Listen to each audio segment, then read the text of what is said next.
Good morning, or depending on when you're watching this, good afternoon, good evening, or good night. My name's Ross, and as always told out of Oyster Radio, so today we need to take a little bit of a look at some pretty important news from the Pokémon Scarlet and Violet TCG. I showed you the headline EXs so far, I've shown you those lovely new starter decks, but honestly, there are some other cards that have been revealed that might not be as big and as shiny and all of that. But I promise you, ladies and gentlemen, they are very, very important indeed. And they will be shaping the Pokemon TCG moving forward, whether we want them to or not. No, I don't think I'm exaggerating, ladies and gentlemen. And we might as well start off with, well, Professor's research. Specifically, Professor's research, Professor Sada, and Professor's research, Professor Turo. Now, having gone through Pokemon Scarlet and Violet, I've played both of them start to finish. I'm very proud of myself. I'm going to be honest with you, alright?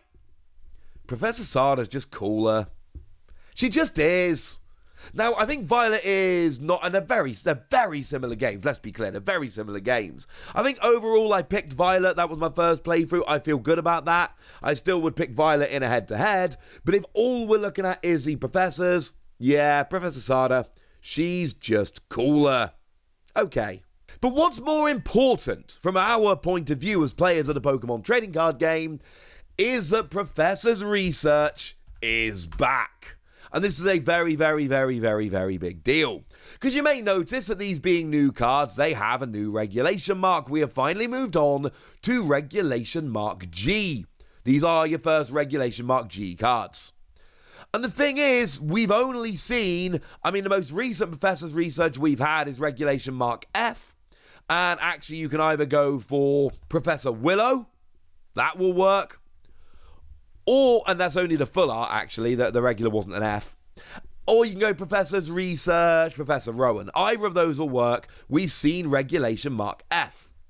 G, if we count through the alphabet, is one more than F, as I'm sure most of you probably know. And what that means is this card's sticking around. It means we have one more year, at least, of Professor's research. Will we get a Regulation Mark H? No one has any idea. That's a lie. Probably someone in the Pokemon company has an idea, but no one in there is going to talk, and no one outside of that has any idea. This is your general discard your hand, draw 7 supporter. We've had it for a while. But then when we turned around in Sword and Shield, we got Professor's research, Professor Magnolia, and since then it's been a staple in the game. And it's now sticking around for at least one more year. And I say at least because, it depends if we get a further reprint down the line, and that's something, like I said, we can't possibly know right now. But this is a really big deal.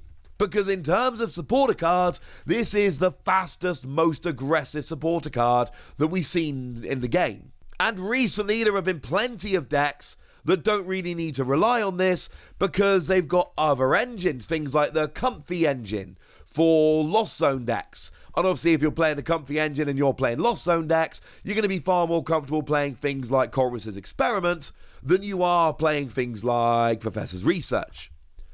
There are plenty of decks, there wasn't, if you go back a couple of years, there really wasn't. But nowadays, there are plenty of decks that have alternate draw engines that don't rely on Professor's research. But Professor's research is your general, I've got nothing better draw engine. And some people don't like that it's staying around. Some people don't care. I kind of like it. Because what I don't want, what I'm worried about is a situation where some decks have really good bespoke draw engines and other decks don't. That's what I'm worried about. And this gives basically every deck at least something to work with. Speaking of which, we have had confirmation of a reprint of Ultra Ball. And yes, the first thing we do is we go and look at the regulation mark. And we see that it is Regulation Mark G, and we know that it is staying around for just that little bit longer. Maybe it's reprinted again and keeps staying, maybe it doesn't. We have had a Regulation Mark F Ultra Ball. It came around in Brilliant Stars. It had been missing for a little while, although it's been largely around for years at this stage. It kind of comes and goes, but it has been here. But it was gone for a little while. came back in brilliant stars, and again, I expect this to stay around for a while. And honestly, the argument for Ultra Ball is exactly the same argument as I just made for Professor's research. There are some decks out there that have absolutely no interest in playing this. You know, I showed you Miraidon EX the other day, and I told you that that's got an ability whereby when you bench it, you can search for 2 basic lightning Pokemon and bench them. So you're just kind of really getting your Pokemon out. And I told you that that's searchable with Quick Ball. So essentially 1 Quick Ball turns into all of your lightning Pokemon. Because Quick Ball gets you Miraidon and 1 lightning Pokemon, and then that Miraidon gets you 2 lightning Pokemon, or Miraidon and 1 other, which then gets you the last 2. You can literally fill up your bench. 1 Quick Ball can get you 3 Miraidon and 3 other lightning Pokemon.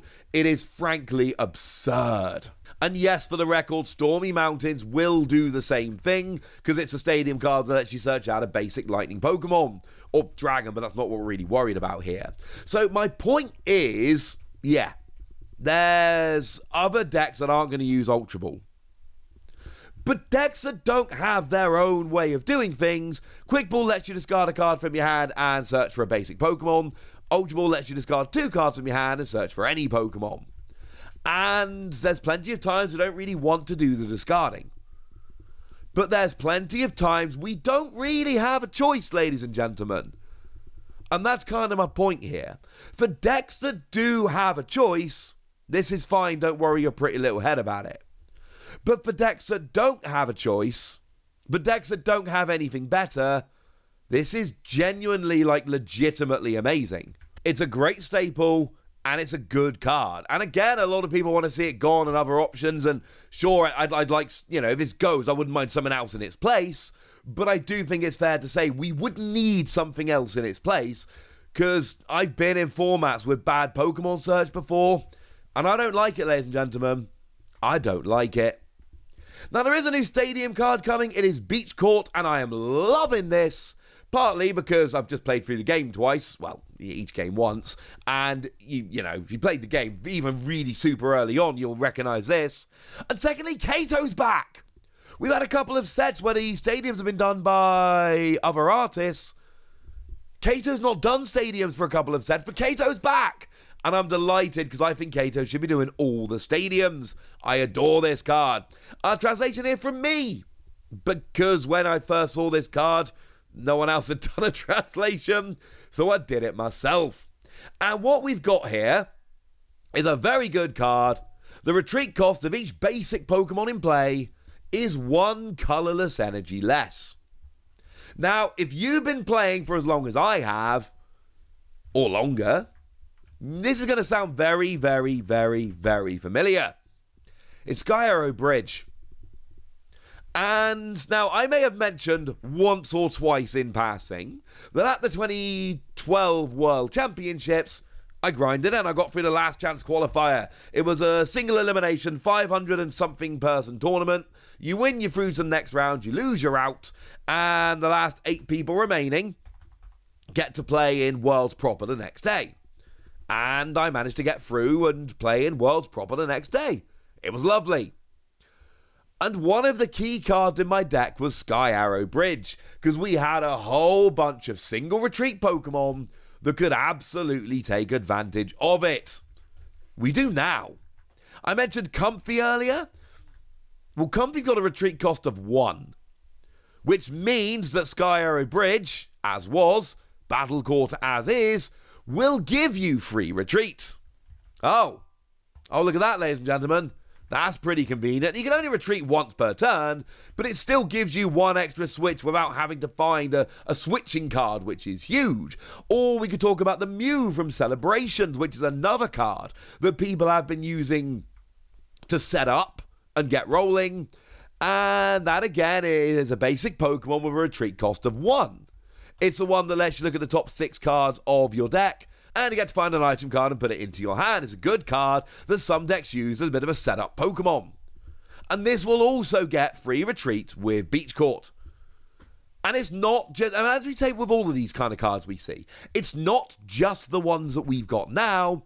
It's the ones that we will have in the future. It's all of those cards we haven't even considered at this stage that will end up being amazing down the line. That is what makes this so gosh darned good.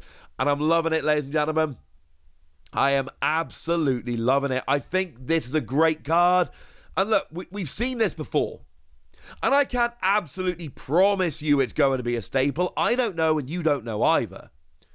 But I can tell you that it is very, very likely to see a huge amount of play because we've seen this card before. And it was a great card before. And I know that sometimes the format changes and cards aren't as good as they used to be and blah, blah, blah. I don't see that here.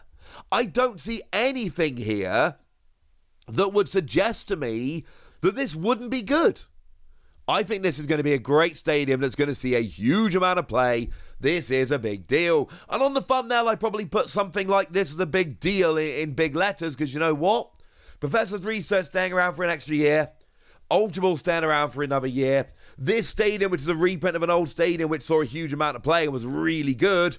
Yeah, this is, in terms of competitive Pokemon, these are big deals. Now, what is less of a big deal are 3 small new Pokemon that have been revealed, but we'll go through them anyway. Again, I did the translations myself for this one. So we got ourselves a Smoliv, 50 HP, 2 energy, 30. It's not good, but you know, it's there.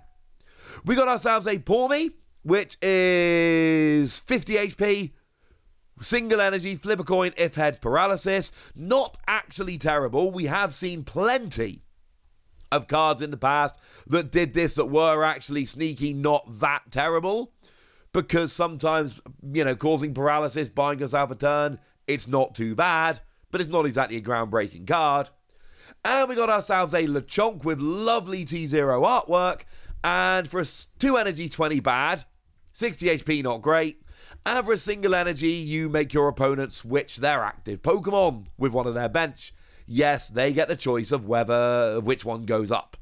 Unless, of course, they don't have one, as in they've only got one bench Pokemon, they don't have a choice, in which case they have to put whichever one is there into the active. These are not big deals. They are not groundbreaking cards. But come on, there's new cards. It's the first ever Smoliv, the first ever Lechonk, and the first ever Pawmi. Kind of had to show them to you now, didn't I? They didn't show the evolutions, but one thing I've noticed about the reveals coming around this weekend, Pokemon have been really clear to only reveal cards of Pokemon that were revealed before the games came out. Pokemon are not yet ready to show any Pokemon officially other than that. So the card reveals are very clearly and very obviously deliberately a case of these are the ones that were shown off beforehand. There we go. Right, that's what you need to know, ladies and gentlemen. And now it's over to you guys. Tell me what you think about these cards being reprinted. Tell me about Sky Arrow Bridge and whether you think it's good. Tell me anything you want to tell me in the comment section. Go nuts! Be nice! And then make sure you like this video, subscribe to this channel, follow me on Twitter at TheWasi. That's where we talk Pokemon and card games and Pokemon card games, all kinds of fun things. And please do consider checking out patreon.com/PTCGradio, where you can support the channel. You can get some bonus podcasts where I answer all of your questions. You can join a Discord and chat with us about Pokemon or anything else that takes your fancy. And you can get shout-outs on the channel, like the lovely It's a Coaster, who is one of the most active people on the Discord and is a very lovely person. So thank you very much for all the support, and thank you for being a very lovely person. But by far the most important thing, as always, look after yourselves till next time, would ya? Thank you very much for watching. My name's Ross, and you've been watching PTCG Radio.